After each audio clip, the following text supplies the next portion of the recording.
A lot of people ask me, or a lot of people will say Otter's such a overnight success. It is an overnight success, but it's a long overnight.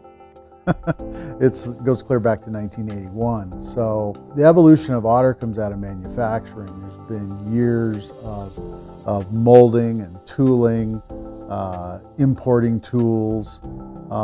Before the OtterBox ever came along, in the mid-90s was where the first concepts and drawings were done of just a small waterproof box. The way it evolved into electronics and where it is today is by people using the waterproof box to protect their electronics and then going, hey, I want to use my electronics through the case so they're protected. And then as the electronics evolved, so did the case. So again, listening to the customer, adapting to the customer, that's really how it happened. But what people miss many times when they think of OtterBox is that first 20 years. 20 years of manufacturing, of importing, and building custom products for many other people. Much of our attention and energy was still going into other people's products. But strategically then, and financially, we had to make the decision, where are we going to focus? So we moved to Old Town, went down, basically we got out of manufacturing, sold everything. It was a tough transition. And then we went into the years of developing new products for electronics. And from there we grew, I don't know how many years we were on the, Inc. 100 and Inc. 1000, but we were one of the fastest growing companies in the United States for quite a few years. I don't know that you ever planned to grow the way we grew.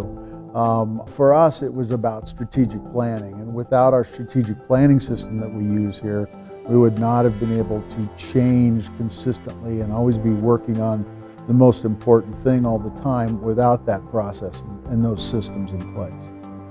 I think one of the biggest, people ask me sometimes, what's one of the biggest learnings you learned along the way, and that's that systems run the business, but people run the systems.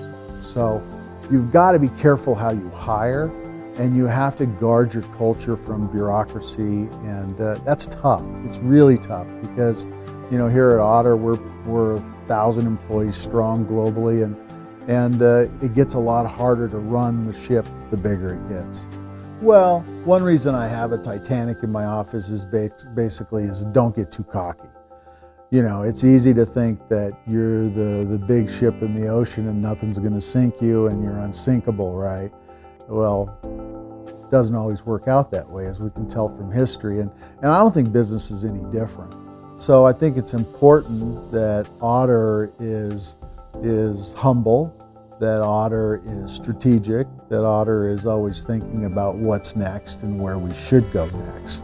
We've set up a couple different business units within Otter to move in different directions. We're going to continue to grow our core with different offerings within the existing channels as well as within the mobile space. But then we are also moving into more of the outdoor sporting space. I'm not going to go into specifics now exactly what that is. That'll really launch in June. So you'll see Otter with a whole new product line and a whole new industries coming out in June, and continuing to grow in that space and invest in that space and potentially acquire in that space as well.